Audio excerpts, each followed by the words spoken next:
3, 2, 1. Never has there been a better time to be alive in human history. If you're not feeling it, you must discover why. Join Matthew Bolton in developing and applying a framework of objective optimism toward a flourishing life of meaning, health, and happiness. Here's your host, Matthew Bolton.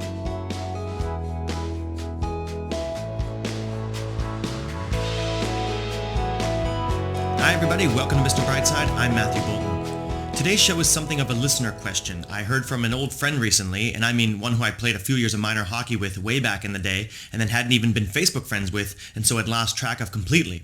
And so I was very surprised and delighted to receive a message from a distant but immediately familiar name, Brad Hulsman, on my Mr. Brightside page. He said, "Matt, how I circled back to finding you again shows me one more time that the world can be a very tiny place. I've enjoyed a number of your episodes, and most recently landed on episode 50 while ironing my shirts. Now imagine that. I can barely find my own podcast in a Google search because of that killer song." So in any case, he says that having jumped down many rabbit holes, he found that his interests lined up with what I'm doing. And I was very happy and frankly flattered as he continued, "I'm a lifelong learning addict. Your dissection and interest in optimism is a fun listen and carries well alongside my other wheelhouse podcast interests." And he names Tim Ferriss, Lewis Howes, Jordan Harbinger, etc. And I was flattered that a guy who takes his life seriously, he calls himself a lifelong learning addict, wants to hear what I have to say about things. Well, Brad, you're the kind of person I want to attract, and thank you for the kind and encouraging words. And for your question. As he does go on to ask a direct question, although due to the opportunities that arose to record interviews with Lewis Page and Dr. Fleet Mall, which have been published as the two previous episodes, and given our bi-weekly schedule on top, it's been put off for several weeks in real time. So here, at last, Brad, I present your item of interest. He says, "You asked out loud what we would like you to dig into, so I'd like to hear more about your dissection of hardship accelerating optimism. Hardship seems to go in polar opposite directions for individual outcomes, the crushed soul, or the Viktor Frankl-esque direction of focused optimistic purpose." Now, I don't know how high above my pay grade this is, but I suppose we'll find out. In any case, I do have something to say about it. First, I'm interpreting this in part as, are people propelled to positive action when they hit a snag or rock bottom, or are they crushed under the weight? And why do various individuals end up on polar opposite paths? And how can we ensure it's the former optimistic path? And I'm glad Brad has framed it as hardship accelerating optimism, as it will lead me today to emphasize that my concept of what I call objective optimism is at once a mindset or attitude and a method. Optimism qua psychology is that fundamental focus on the positive, but it's also, for me, about taking rational action. You might think of the term in this practical respect as akin to optimization, but both this mindset and method are encompassed in the concept of optimism for me. Of course, we'll get more into that and how it compares with Viktor Frankl's tragic optimism, the famous neurologist, psychiatrist, philosopher, as you heard Brad refer to him in the question. Another way the beginning of this question might be interpreted is then whether hardship is necessary for success. Does one need some deep adversity to awaken and accelerate optimism?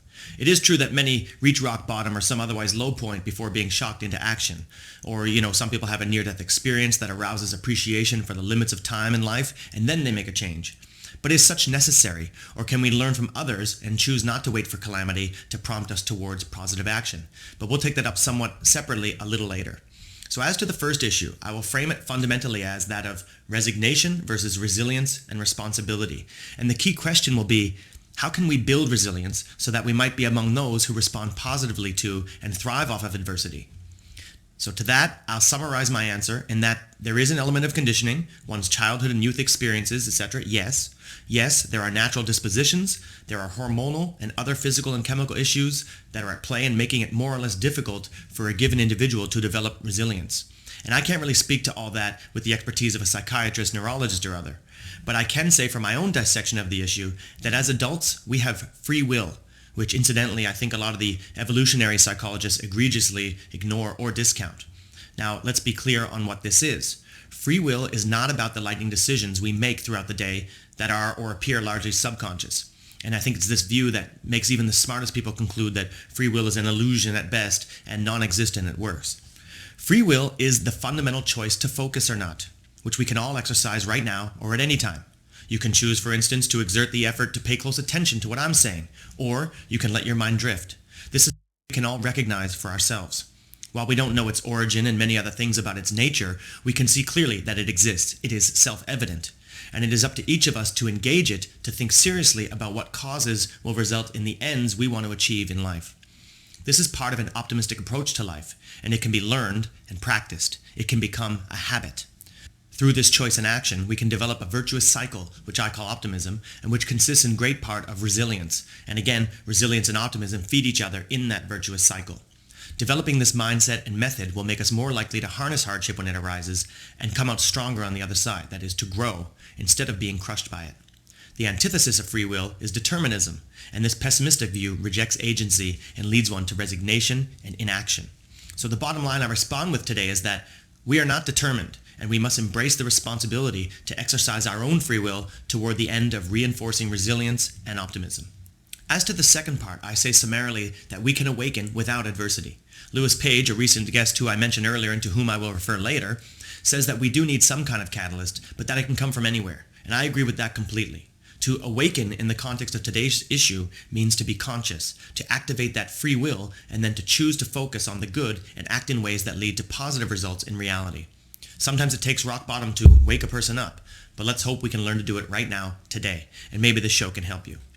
Now, to really start on the first, I looked into Viktor Frankl, admittedly shallowly, as Brad refers to him in this question. And by the way, imagine I had never heard of his work.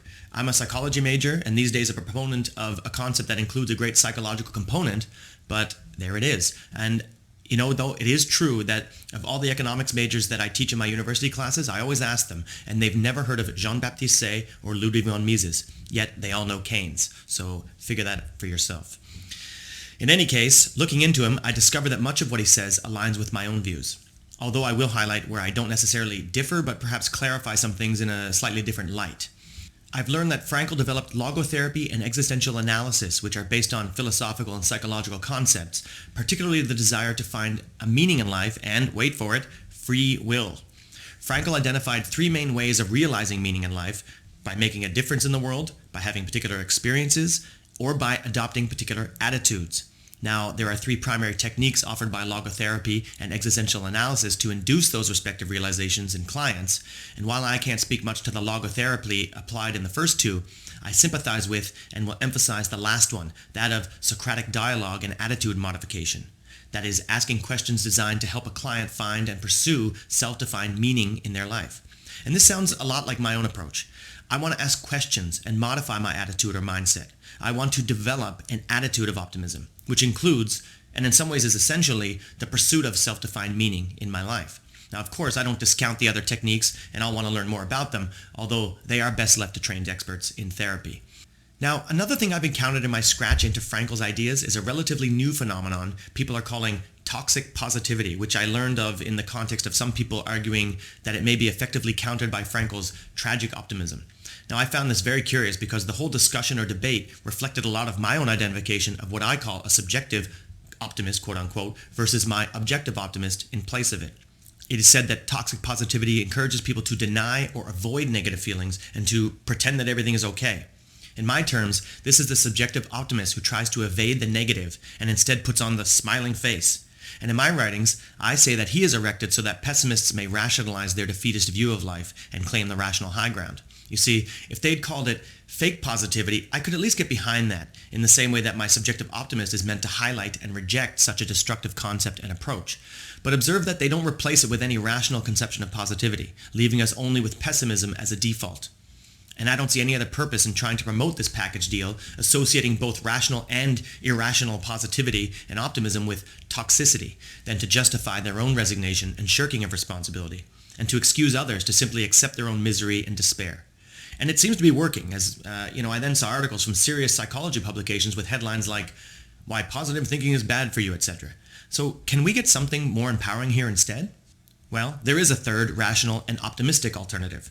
Objective optimism, by contrast to subjective optimism, is not about always feeling happy or suppressing negative feelings and ignoring negative circumstances.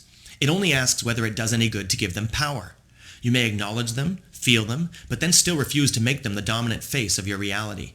A great expression that I took away from my interview with Lewis Page was, "Where your focus goes, your energy flows." And that's what I mean. You don't ignore them, but you don't give them energy or life by focusing on them. Instead, you feed only the positive things around you, which never cease to exist, even in the darkest of places. But it sounds like they're trying to equate this with leaving them unprocessed, etc. They're saying that to be optimistic is to attempt to only feel happy. Who ever said that, right? Well, certainly no one on this show. And I think this is a good opportunity to refer to my most comprehensive essay, What is Objective Optimism?, which can be found on my website at matthewbolton.ca. In it, I write, and I quote, "I have taken great pains to separate objective optimism from the subjectivist who evades real risk or downside and attempts to operate in a kind of ignorance is bliss euphoria. It'll all work out is not a formula for optimal results. I have repeatedly emphasized that the issue of optimism versus pessimism is not about accurately or inaccurately calculating probabilities, but rather, given the probable outcomes, upon what does one place one's focus and how does one proceed in action. And here it is important to note that one can still be optimistic when rejecting an unfavorable project or alternative, and likewise can still be pessimistic after accepting a favorable one. It is not pessimism which should get the credit when one rationally opts out of an endeavor. It is only the caricature created to rationalize pessimism, the subjective, fingers-crossed, quote-unquote optimist who says to any proposal, "Yeah, go for it. I trust it'll all work out." Real optimism is not about evading awareness of risk or menace, but of putting it in its proper place, unquote. Now, there's a little context to that paragraph that's missing here as a standalone excerpt, but I hope the point is well taken. And that is later in the essay. But let's move up earlier to where I lay out, so what is objective optimism? Quote, "Objective optimism is the willful mindset or method applied toward optimizing results in a given context. To be objective means that one identifies and appreciates all facts, and then to be optimistic means that given the relative facts, one chooses to focus on what one has to build upon in achieving one's best possible results, and not on what one lacks or what might thwart one's goals. This approach is obviously distinct from pessimism, the mental method or tendency to focus on and or inflate the unfavorable conditions one has to deal with, and to expect failure. It is also distinct from subjective optimism, which cannot really be classified as optimism because by dropping objectivity and ignoring relevant facts, a subjectivist is sure not to achieve optimal results, but certain failure. Such a mindset is often mistaken for optimism in that the person hopes for the best, but blind hope without cause and objective reality inevitably turns into uncertainty and fear, and ultimately pessimism, regardless of what subjective fancies one pretends to believe," unquote. So you can see clearly what I'm promoting, even given the colloquial Mr. Brightside in my title, is not any form of toxic positivity or any kind of rah-rah evasion of real calamity. What I am proposing sounds very akin to Frankl's tragic optimism, although I'll say I want to highlight where my own concept is slightly distinct from that, but on the whole, it mirrors a lot of what I've derived using my own terms. Now, I think one way in which to highlight the parallels between my objective optimism and his tragic optimism is in an example used in my essay. In the essay, I pit an objective optimist, a pessimist, and a subjective optimist in various scenarios to illustrate the efficacy or impotence of each respective approach in dealing with real life. And in one horrible example, I venture to the extremity of being held in a concentration camp. My objective optimist appears as follows. Quote, "Meanwhile, unlike the subjective optimist, an objective optimist is fully aware of the dangers and of one's chances of survival. And unlike the pessimist, he regards the situation as an aberration and as somewhat of a joke. It's not funny that he may die, but in a grand metaphysical way, these pretentious monsters holding him are contemptible and pathetic. And though the knowledge of his righteousness and superiority to his captors color his view of the whole situation, that is not where his focus lies, and it is not upon that truth that he will take consolation and rest. His focus is on what he can do until he is free or can act no more. It's all on trying to figure it out, work with what he has, and go from there. Observe that in documented stories and in movies portraying the heroes of such stories, it is never about people huddled and crying the whole time who survive, but the optimists who hold dear to values worth fighting for and which fuel them to live. This helps him maintain that the real world, which is just beyond this place, is one of good and delight, and that this nightmare is only an insignificant deviation. Such protagonists also know that their mind is the best chance they have if they are to get out, and they are seen to constantly learn about their surroundings and their captors and to think of ways to deceive them. Through their optimism, they maintain some sense of dignity and humanity throughout a degrading and demoralizing ordeal, and in the end, they have pulled through, or died as a human being." Now that was the last of a series of examples, and then I go on to add a summary review comparing the three mindsets, and again I quote, "Summarily put, if the three were put in a burning building, the subjective optimist is the type who repeats naively and unconvincingly, 'Everything's fine,' while his hair is on fire. And consider that this is how many people caricature an optimist. But a genuine optimist is not a subjectivist and does not cling to faith. An objective optimist would look at the facts and figure out what is the best plan until he were either free from the building or dead. A pessimist would simply cry out in despair, believing he's going to die, and so more likely would. Harsh, but this is the cost of failing to focus on what would objectively optimize one's chances of survival. Observe here also that a subjective optimist and pessimist resemble each other fundamentally in that, despite their opposing subjective beliefs, Both are ultimately passive in regard to the situation. Only objective optimism leads one to take responsibility for one's own fate." Unquote. Pessimism and subjective optimism, or the put on a smiling face toxic positivity, are both determinist and passive. Objective optimism is about free will and action, life pursuing action. It's about taking radical, that is, complete responsibility for one's own emotions and circumstances, and to focus on what one can control. So this is very different from telling people to forget about their troubles and real challenges that face them. That's not what I'm saying, and let's throw that out with a pessimist when we're seeking advice on how to cope with adversity. Now, I said in the beginning that this listener question has been bumped several weeks due to the previous 2 interviews. However, even with those interruptions, I did not wholly ignore this question and took advantage of the guest's relevant context to ask them about various aspects of this question.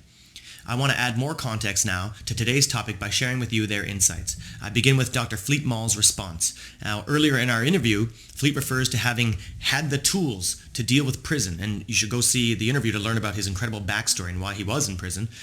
And that the answer as to why some people thrive under adversity while others wither really all comes down to mindset, focus, resilience. But I want to know, and what we all really want to know, as does Brad in today's question, how does one nurture these things? Well, Fleet calls this the $64,000 question, which he responds to here. We all have our childhood conditioning, and we live in the interface between that and the world around us, usually for most people in a fairly mechanical, unconscious way. And we may think we're making autonomous adult decisions all day long, but we're really responding very mechanically. Stimulus A1 happens, we respond with B2 every time, right? Mm-hmm. And so most of us lead pretty mechanical lives. And you know, if our childhood conditioning is relatively benevolent and the world around us is relatively benevolent, that may be okay. It's not being awake and really alive from my perspective, but a lot of us, our childhood conditioning is not that benevolent, and the world we're in is not that benevolent. So being in that space, it can be a really rough place to live. But we can actually take ownership for it. You know, and you were kind of mentioning before there's the stimulus, right? And then there's how we respond, right? So Viktor Frankl is very famous for pointing out it's that space between the stimulus and the response, or the stimulus and the unconscious reaction. Therein lies the whole of our human freedom. Therein lies the whole human journey. That's where we reclaim our dignity as conscious human beings, by not simply responding mechanically to every stimulus, but by being able to have enough mindfulness and presence of mind to recognize or feel the stimulus and then choose how to respond to it, rather than unconsciously mechanically reacting to it. That's what I'm looking for. I want to know, how can we develop this more and more? You know, radical responsibility, I feel, is kind of an antidote to the culture of blame and shame, and kind of a cultural trend towards reinforcing victim mindsets and blame and you know, that I understand how it arises. I just don't think it's useful, and I certainly don't think it helps victims to encourage people to establish their identity around some, they're part of some class of victimization. I don't think it really helps them. I mean, it's certainly good to validate when people have experienced victimization, and then just have that validated. But ultimately, I want to encourage people to embrace choice, because that's how they can transform their own lives. And so the reason I bring that up is because there's something called the fixed mindset and the growth mindset. Yes. And there's been a lot of work done in education around this. And I can't remember her name, there's a professor that's written a lot of the books on this. But a fixed mindset is when we basically think, I'm the way I am, I have the level of intelligence I have, I'm good at this, I'm bad at that, I suck at that, that's who I am, and that's the way I'm going to be, and that's it. That's a fixed mindset. A growth mindset is, it's all malleable, and I can grow, and I can learn, I can change, right? And so that's also connected to what we call the idea of post-traumatic growth. So a lot of the research into trauma over the years, and also in aversive childhood experiences and the impact on children, and some children, how we see some people experience really aversive stuff and then thrive. And some children kind of get stuck, and the trauma really limits their lives. And so what's the difference, and how does that play out? And there's a lot of factors involved, but what it does point to is the experience of trauma can actually be a springboard towards further growth and evolution. So, I think we are meant to be challenged, and we need to bring challenge into our lives. Now, we don't want anybody to be challenged beyond their resources and traumatized. But when that does happen to people, I don't think we have to necessarily completely treat them like fragile victims. We can realize that actually we all have innate strengths and resilience. And that may be, what for that person becomes the source of their transformation. And I don't want to, it's not like I'm going to come to somebody and say, get over your trauma. No, not at all. But I don't want to get in the way of it either. I don't go, you're traumatized and you're stuck and that's where you're going to be. Just be a victim and stay there. I'll be your rescuer. No, that's not helpful at all, right? So I think just realizing that, throughout human history, we've seen that people respond to challenges in amazing ways. And it is what catalyzes transformation. Now, how that has to happen for any individual, I mean, there's no way to say that, and I wouldn't want to say that, right? But I think it's good just to recognize that whatever hardships we can experience in life, we can leverage those for our own personal growth and transformation. All right. Yeah. Well, I really hope people can listen to inspiring messages like that, listen to podcasts like this, and read books like yours, and not necessarily have to hit rock bottom to start to make radical change. You can do it right now. We're all faced with choices all the time. And, two of the particular ways we live our life, one is to kind of be back in the caboose of the train, so to speak, and we're just kind of getting dragged around. Or my teacher had an expression, either you learn to ride the donkey or the donkey rides you. And the donkey is all of our conditioning and life circumstances, right? Or we just think life is happening to us and we feel victimized by life. So, we can get dragged around by life, or we can make the choice, and it's a heroic choice, to put ourselves in the driver's seat and embrace choice and use mind training and breath regulation and physiological training and all the ways to get back in the driver's seat of our own life and start living a choice. And when we do so, life becomes this glorious adventure full of possibility. And so I dedicated my life to help as many people see that possibility. And it's not like I'm being critical of someone when they feel really stuck in that, I feel tremendous compassion, and I want to, in any way I can, help them and support them.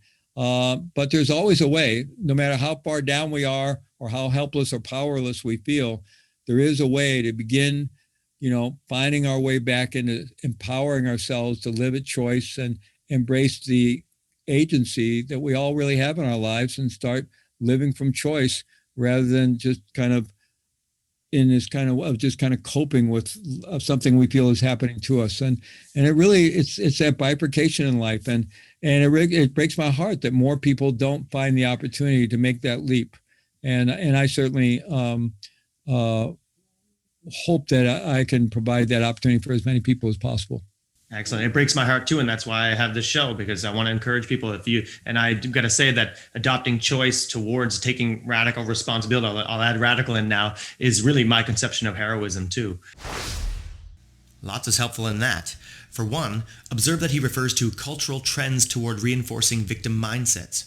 While he understands how a victim mindset arises, and so do I, he just doesn't think it's useful to encourage victims to establish their identity around some class of victimization. But this is what the smearing of optimism through such concepts as toxic positivity seem to me to be. After discrediting optimism, we have only the default of pessimism, which psychologically is one big rationalization for proclaiming and clinging to one's victim status. It's okay to validate when people have experienced real victimization, Fleet says, but he ultimately wants to encourage people to embrace choice. This is the fundamental answer I have to offer today as well. So the get over it of toxic positivity is not helpful, but also you're a victim, just wallow in it, I'll rescue you is worse than unhelpful. In my terms, this is subjective optimism is not helpful, but neither is pessimism. And once again, what's the alternative? Of course, the alternative is an objective optimism, which I said earlier sounds akin to Frankl's tragic optimism. Now, part of what is distinct from his concept and mine is this tragic with the optimism. While I like most of what's in the concept, nonetheless it seems a contradiction in terms and is in any case unclear to me. Lots of damage could be done, I think, by those who want to discredit optimism by misleading people on the face of the name. I think framing it as subjective versus objective captures more the essential issue, as objectivity implies taking all facts into account as an impartial observer, good and bad, while subjective implies that the subject creates reality. And of course that should be discredited. I can see that Frankl's trying to say that we should be optimistic in spite of what he calls the tragic triad of pain, guilt, and death, with the idea that we acknowledge tragedy or hardship instead of evading it, but I just don't get why we ought to emphasize the tragedy in an optimistic term. It is still giving tragedy and suffering too much significance in my view. Meanwhile, the objectivity in objective optimism, as I said, is about taking all relevant facts into account, and then the ethical component comes in when we decide which facts are relevant and which story we make up of them. Now, when I say make up a story, this is not subjectivism. There are no invented facts in there, but the focus determines the story. And this fundamental choice to focus on what is good is the method of optimism that develops the mindset of optimism in a virtuous circle, thus rendering one's conditioning and whatever other psychological baggage one has effectively irrelevant. I don't identify with my past, only my present choice and what my future might be. I look into it and appreciate my past as to understand where some of the baggage comes from and therefore might let it go. And of course, psychotherapists can help with this, but I don't establish my identity around it. Thus, I grow stronger, more independent, more optimistic, and so more resilient. And now speaking more directly to the second aspect of today's question, whether adversity is necessary in awakening a person to radical change in their life, we go to Lewis Page, who, while not a PhD like Dr. Mall, nonetheless gives an enlightening and empowering answer which can inform us today. I think it comes down to whatever it is that opens your eyes. Okay. Right. There's always got to be something that kind of opens your eyes or wakes you up, you know, or gives you a shake, and that can come from a lot of different things. It can come from watching a movie. Maybe somebody is inspired by the character and thinks, wow, you know, why don't I start to have that perspective? You know, and it can come from reading a book. It can come from listening to a podcast. It can come from, you know, a conversation you have in a coffee shop, you know, or unfortunately, sometimes it comes from hardship, you know, but it can come from someone else's hardship and they're sharing their story. And you're learning from it, you know. So I think it can certainly come. I don't think it's necessary. I think it can be a catalyst for sure, but I think there's other catalysts as well if we're willing to open our eyes. Right. Well, great. I'm glad to hear that. I mean, and I expected that. I took it that was your opinion, else you wouldn't have bothered sharing your video, right? Why would you even bother? And It's certainly my view, or else I wouldn't bother doing the show either. Yeah. So, and I think it's a great point, Matt, because people believe that they need to have some kind of trauma or hardship to wake them up, you know, whereas we all have the ability to wake up. We all have the ability to see the world in a new way if we choose to. So I'm completely on board with what Lewis says, that while we need some impetus to spur us on to action, that catalyst can come from a lot of different things. He said a movie, a character in a movie or in a book, a podcast, maybe a conversation you've had, or another's hardship. But it's not necessary, he says, if we are willing to open our eyes. So again, it's that will, that choice. And again, it's opening our eyes or waking up to the full reality of what's going on, which always includes something good upon which we can build. Now, I do recognize that it's hard to make change when things are going well. It's hard to recognize that anything needs or wants. You know, if it ain't broke, don't fix it. But there's more, and that I think many people don't even recognize what well can and ought to be. As Lewis said at one point in our interview, whether we're actually depressed or not, none of us is operating in optimal mental health. And that's it. If we don't wake up feeling too crappy too consistently, many of us accept that as enough, as proper, normal. So take health, for instance. You know, you say, I feel okay, or I'm not sick. Sometimes we say, things are supposed to feel like this when you're a little older. So while it ain't quite broke, it definitely ain't optimal. And it often takes feeling sick to appreciate one's health and to ask some questions. The same is definitely true with career, where we live, how we spend our recreational time, our relationships, etc. But I say that we ought to take time out to recognize that there is a lot more we could get out of life, and that we ought to demand more. Now, personally, because I've demanded more and have been getting better at applying this deliberate approach to my life over the past several years, I've had enough extended runs of feeling excellent that the bar is now raised for me. And when I'm only feeling okay, it starts to feel wrong. But this, as I say, is from having adopted and developed an optimistic mindset and from having lived in that elevated space. Many people accept very suboptimal as normal and so wait until rock bottom to spur them to action. But suboptimal is not normal.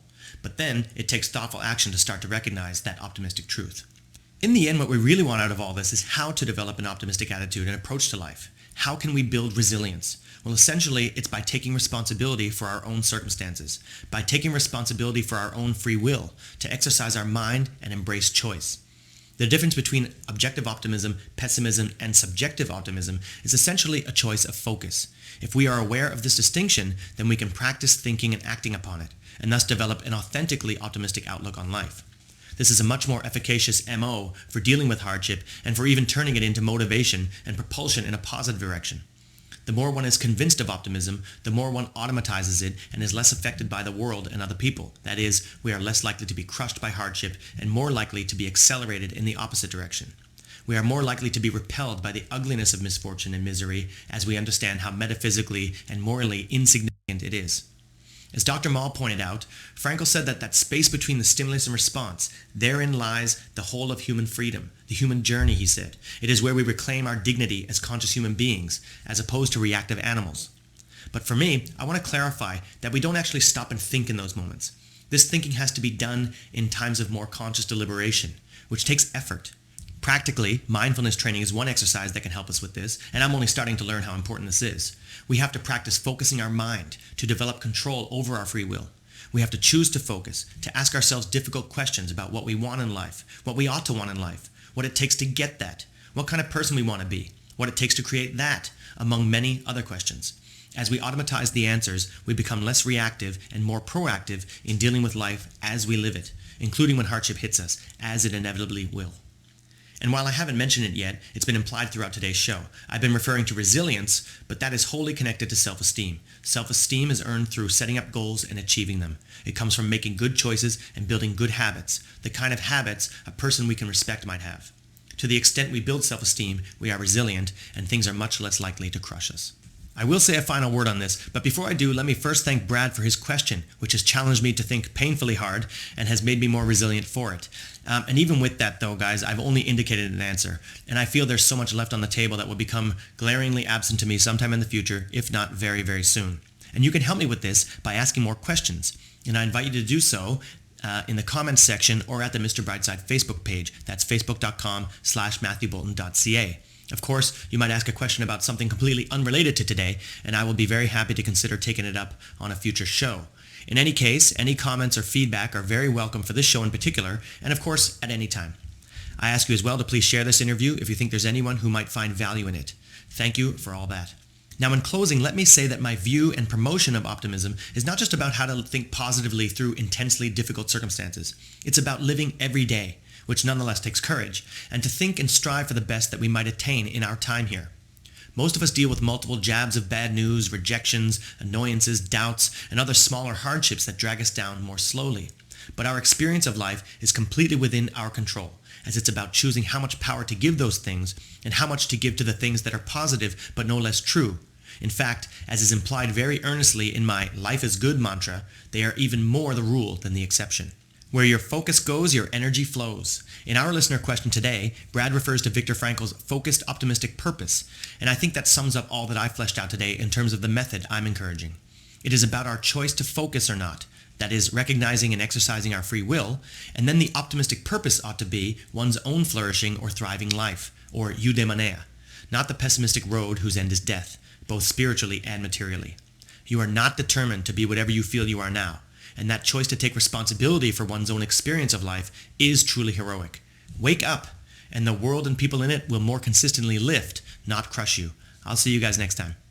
Mr. Brightside, your time out to refresh, refuel, and refocus your mind and energy toward building an optimistic framework for flourishing. Life is good. It's up to you to choose the bright side.